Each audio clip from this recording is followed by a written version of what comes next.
Good morning, dear students. So today our topic is femoral triangle. Okay. Now for femoral triangle we have to put incisions. So first one incision is given from the anterior superior iliac spine to the symphysis pubis. One oblique incision from the anterior superior iliac spine to the symphysis pubis. First incision. Second incision at the junction of upper 1/3 and lower 2/3 of the front of the thigh. This is the transverse incision. A transverse incision at the junction of upper 1/3 and lower 2/3 of the front of the thigh. Next, one vertical incision joining the midpoint of the first incision and the midpoint of the second incision. Okay, so these are the three incisions. So first incision from the anterior superior iliac spine to the symphysis pubis, this is the oblique incision. Second incision, this is the transverse incision joining upper 1/3 and lower 2/3 of the front of the thigh. This is the transverse incision, and one vertical incision joining the midpoint of the first incision to the midpoint of the second incision. Now skin flaps are reflected laterally and medially. This is the superficial fascia we have got here. Next, so what is femoral triangle? So femoral triangle, what is femoral triangle? So femoral triangle, it is the triangular depression. It is a triangular depression in front of the thigh affecting upper 1/3 part. So this is a triangular depression in front of the thigh affecting the upper 1/3 part. Fine. So as it is a triangle, it has a base. The base is directed upward. So this is the base. Base is formed by what? Inguinal ligament. So this is the inguinal ligament. Base is formed by the inguinal ligament. Apex is directed below. Apex is directed below, and it is formed by the meeting point of two muscles. One muscle is sartorius muscle. This is the sartorius muscle, and the second muscle is the adductor longus muscle.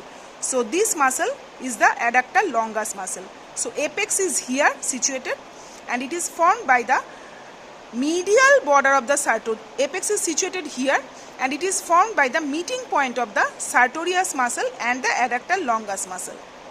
Now the lateral boundary and the medial boundary of the triangle. Lateral boundary, this is formed by the medial border of the sartorius muscle. So this is sartorius muscle, this is the lateral border of the muscle, and this is the medial border of the muscle. So lateral boundary of the triangle formed by medial border of the sartorius muscle. That means sartorius muscle is excluded from the triangle. Now medially, the medial boundary is formed by the medial border of the adductor longus muscle. Medial border of the adductor longus muscle. That means adductor longus muscle is included in the triangle. Okay. So this is the triangle. Now the triangle has a roof, has a floor, has a base and apex. Base and apex I have already described.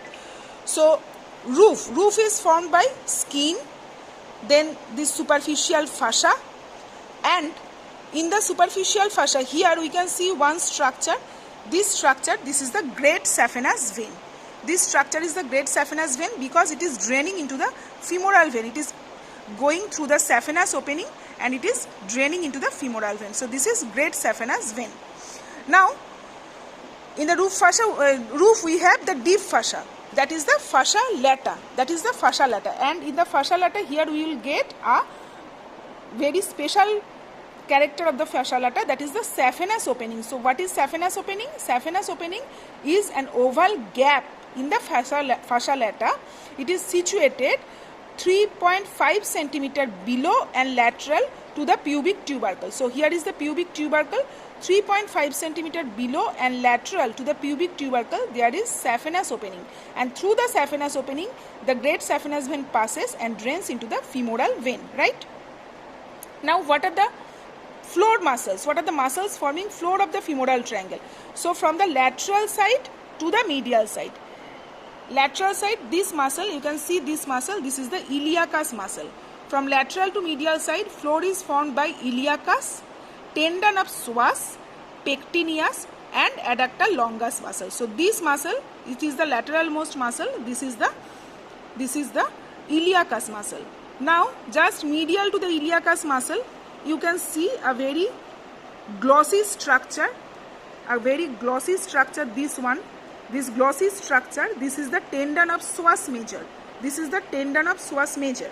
Next, medial to the psoas major, you can see a quadrilateral muscle. This is a quadrilateral muscle. This is the pectineus muscle.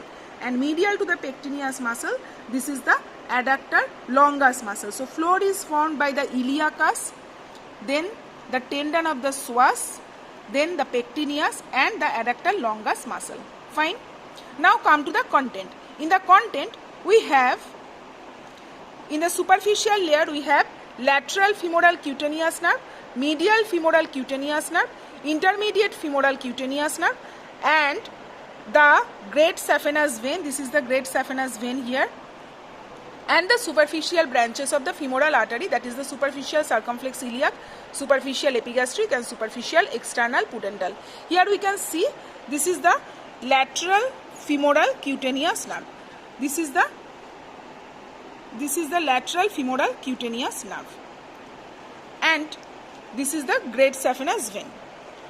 Now coming into the deeper content, we have the femoral nerve. So here guys, you can see this is the trunk of the femoral nerve. From lateral to medial side, we have the femoral nerve. So this is the trunk of the femoral nerve. This is the femoral artery. This is the femoral artery and this is the femoral vein. This large collapsible structure, this is the femoral vein.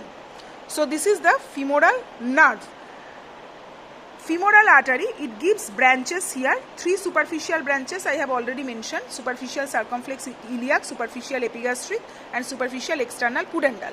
Other branches are deep external pudendal and the main branch here, that is the arteria profunda femoris. So this artery, this is the arteria profunda femoris artery, and from the arteria profunda femoris you can see here, this is the medial circumflex femoral branch and here is the lateral circumflex femoral branch. So this is the profunda femoris artery arising from the femoral artery and this is the medial circumflex femoral artery and this is the lateral circumflex femoral artery. Okay, and this is the femoral vein. So femoral artery, which part is femoral artery? Femoral artery, it is the continuation of the external iliac artery, and from which point we will call it femoral artery, that is the mid-inguinal point. The point, just midpoint between the anterior superior iliac spine and the symphysis pubis, the midpoint of the line joining these two point called mid-inguinal point, and from the mid-inguinal point external iliac artery is continued as femoral artery up to where? Up to the 5th osteoaponeurotic opening of the adductor magnus. So up to 5th osteoaponeurotic opening of the adductor magnus. This is the adductor longus muscle and this is the adductor magnus muscle. So this is the adductor longus muscle, this is the adductor magnus muscle. So femoral artery, from here to the 5th osteoaponeurotic opening, this part is the femoral artery and then it will be continued as popliteal artery into the flexure compartment. Now this is the femoral vein. So femoral vein, same, it is the continuation of the popliteal vein and up to the mid-inguinal point where it will be, from where it will be continued as the external iliac vein, right? And this is the femoral nerve. So femoral nerve, it is dividing into anterior and the posterior branch by the lateral circumflex femoral artery. By the lateral circumflex femoral artery. And here guys, you can see the 2 branch of the femoral nerve. One is saphenous nerve. This one is the saphenous nerve, as this is going, this is becoming superficial. So this one is the saphenous nerve. This one is the saphenous nerve, and this nerve, the lateral one, this is going to the vastus medialis muscle. This is going to the vastus medialis muscle. This muscle is vastus medialis. So this nerve is going to the vastus medialis muscle. So this nerve is nerve to vastus medialis. Okay. Now if we put a knife through the apex of the femoral triangle. So what are the structures that will be cut if we put a knife through the apex of the femoral triangle? So the structures that will be cut, that are medial femoral cutaneous nerve, then femoral artery, femoral vein, profunda femoris artery, profunda femoris vein. Okay, and the relationship with the femoral artery and the femoral vein, here you can notice that initially femoral vein was medial to the femoral artery. Then femoral artery, it crosses the femoral vein and it goes to the medial side. It goes to the medial side and femoral vein becomes lateral to the femoral artery in the lower part. Okay. And also one important structure we will get here, that is the deep group of inguinal lymph node. Deep group of inguinal lymph node, that is situated medial to the femoral vein. Actually, the upper 3 to 4 centimeter of the femoral vessels, it is covered by a sheath-like structure which is called the femoral sheath. And the femoral sheath, it has 3 compartments. One lateral compartment which contains the femoral artery and femoral branch of genitofemoral nerve. Intermediate compartment which contains the femoral vein, and medial most compartment which contains the deep group of inguinal lymph node. And this medial most compartment which contains the deep group of inguinal lymph node, that is known as the femoral canal, and mouth of the femoral canal, that is known as the femoral ring, through which the femoral hernia occurs. So this is about your femoral triangle. Thank you.